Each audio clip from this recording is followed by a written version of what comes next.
ہے آج یہاں پیر و مرشد تشریف فرما ہے.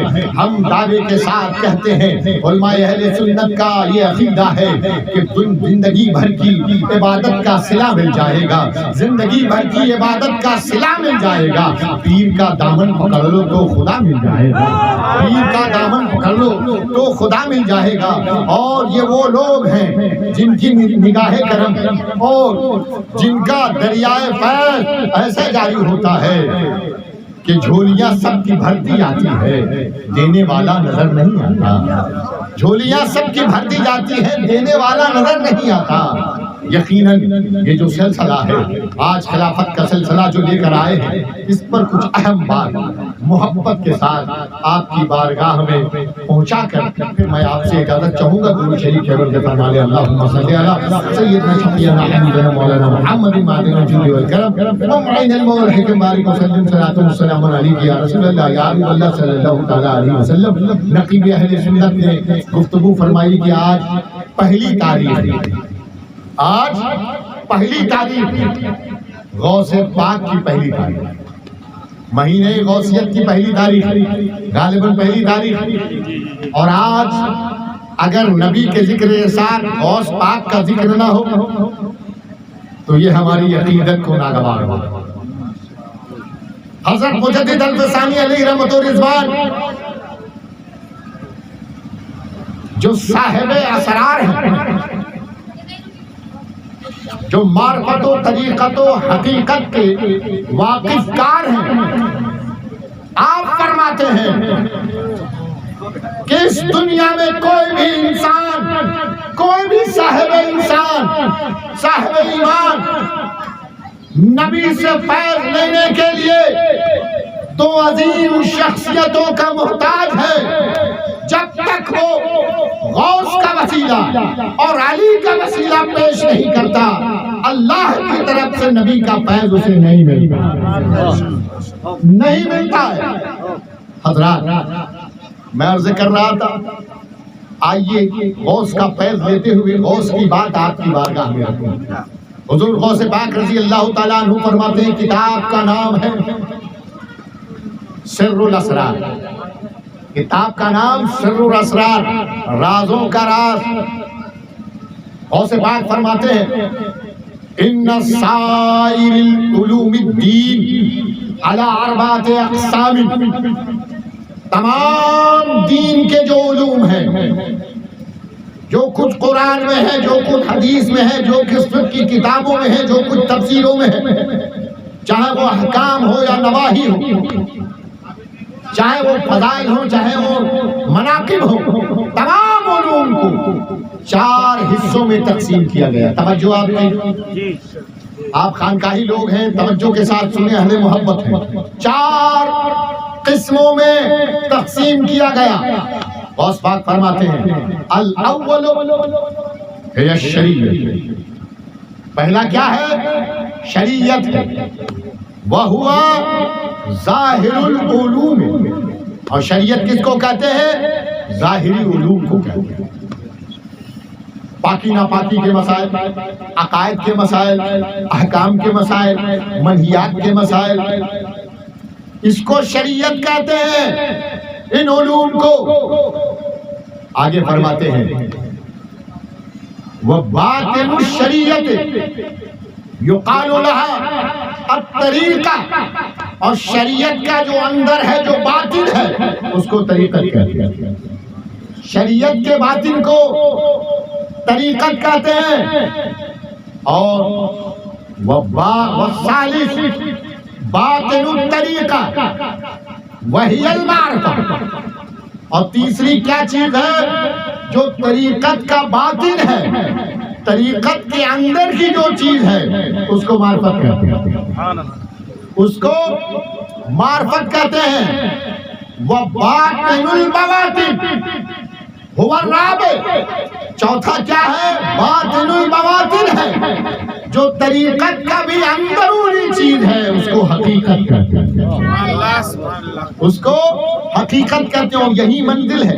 پہلی منزل شریعت, شریعت کا عامل جب انسان ہوتا ہے تو متقی ہو جاتا ہے, پسندیدہ ہو جاتا ہے، اللہ کا پسندیدہ، رسول اللہ کا پسندیدہ، پھر اللہ تعالیٰ جب منتخب فرماتا ہے تو وہ حدیث قدسی ہے نا، میرے نبی فرماتے ہیں کہ اللہ جبریل کو کہتا ہے اے جبریل ادھر آ، جبریل بارگاہ الہ میں جاتے ہیں اور پوچھتے ہیں لبیک و سعدیک یا الہ، اے رب العالمین آپ کی بارگاہ میں ہم حاضر، حکم ہو۔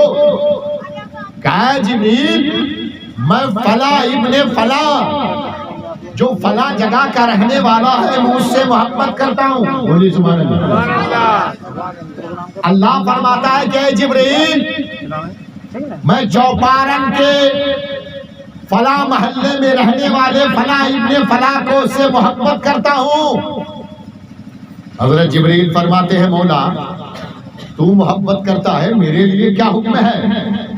رب فرماتا ہے تو بھی اس سے محبت کر، تو بھی اس سے محبت کر۔ اب جبرائیل واپس جانے لگتے ہیں، رب کہتا ہے کہ اے جبرائیل واپس نہ جا بلکہ جا میری تمام کائنات میں جتنی مخلوق ہے ساری مخلوق میں یہ اعلان عام کر دے کہ فلاں ابن فلاں سے اللہ محبت کر رہا ہے، اور جبرائیل کو حکم دے رہا ہے، اور جبرائیل کے وسیلے سے ساری کائنات کو بتا رہا ہے کہ وہ اب عام بندہ نہیں ہے، رب کا پسندیدہ بندہ ہو گیا ہے، اب اللہ کا دوست ہو گیا ہے، ولی ہو گیا ہے۔ اس لیے تمام خدائی اس بندے سے تو بھی محبت کر، اور صرف محبت نہ کر بلکہ اس کا احترام۔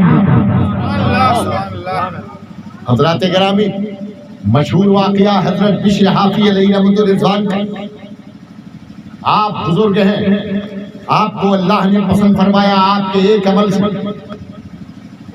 آپ کو اپنا ولی بنا لیا۔ بشر حافی کو جب ولایت ملی تو اس وقت آپ ننگے پاؤں تھے، آپ نے یہ عہد کر لیا چونکہ مجھے ننگے پاؤں اللہ کی ولایت ملی ہے اس لیے اب میں کبھی چپل یا جوتا نہیں پہنوں گا، زندگی بھر ننگے پاؤں رہے۔ ان کا احترام اولیاء بھی کرتے تھے، مسلمین بھی کرتے تھے، ارے چرند پرند بھی کرتے تھے، بے زبان جانور بھی کرتے تھے، بے زبان جانور بھی کرتے تھے۔ وقت آیا، اجل دروازے پہ آئی، موت نے گلے لگا کے کہا کہ اب آپ کا انتقال ہونا ہے، اب جگہ آپ کو بدلنا ہے۔ ان کا انتقال ہو گیا، لیکن کسی کو علم نہ ہو سکا۔ ایک پیر صاحب مصلی پہ بیٹھے ہیں اور بیٹھ کر رو رہے ہیں۔ ان کے مرید نے پوچھا حضور آپ رو رہے ہیں؟ کہا ہاں اس لیے رو رہے ہیں کہ بشر حافی کا انتقال ہو گیا۔ کہا حضور آپ نے کیسے پہچان لیا؟ کہا ہم قرینے والے لوگ ہیں، قرینے سے پہچان لیا، ہم قرینے والے لوگ ہیں، قرینے سے پہچان لیا۔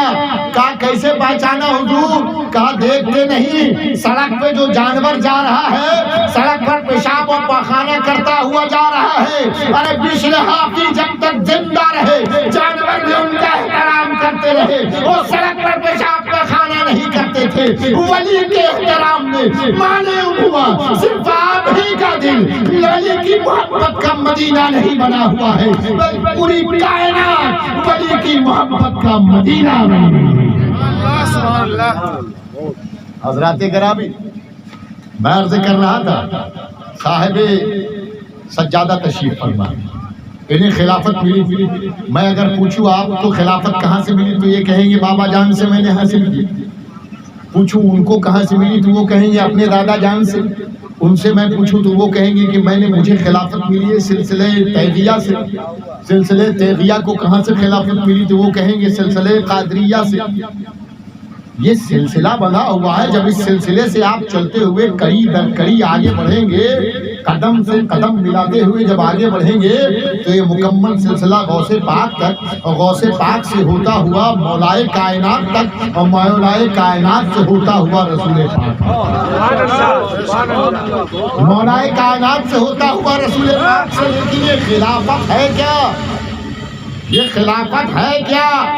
الحمدللہ میرے نبی سے بھی چند صحابہ کرام نے پوچھا تھا یا رسول اللہ آپ یہ تو بتا دیں کہ ولی کس کو کہتے ہیں، اللہ کا دوست کس کو کہتے ہیں، پیر کس کو کہتے ہیں ہماری زبان میں؟ تو جانتے ہیں میرے نبی نے کیا فرمایا تھا؟ آقا سے پوچھا گیا سئل رسول اللہ صلی اللہ علیہ وسلم عن اولیاء اللہ، میرے نبی سے پوچھا گیا یا رسول اللہ آپ بتا دیجئے کہ اللہ کے ولی کون ہیں؟ توجہ آپ کی ہے، اللہ کے ولی کون ہیں آپ ذرا بتا دیجئے۔ تو میرے نبی نے کیا ارشاد فرمایا تھا؟ اذا روح ذکر اللہ، اللہ کے ولی کی پہچان میں بتا دیتا ہوں کہ جب اس کا چہرہ تم دیکھو گے تو تمہیں خدا یاد آ جائے گا۔ اس کا چہرہ جب تم دیکھو گے تو تمہیں خدا یاد آ جائے گا۔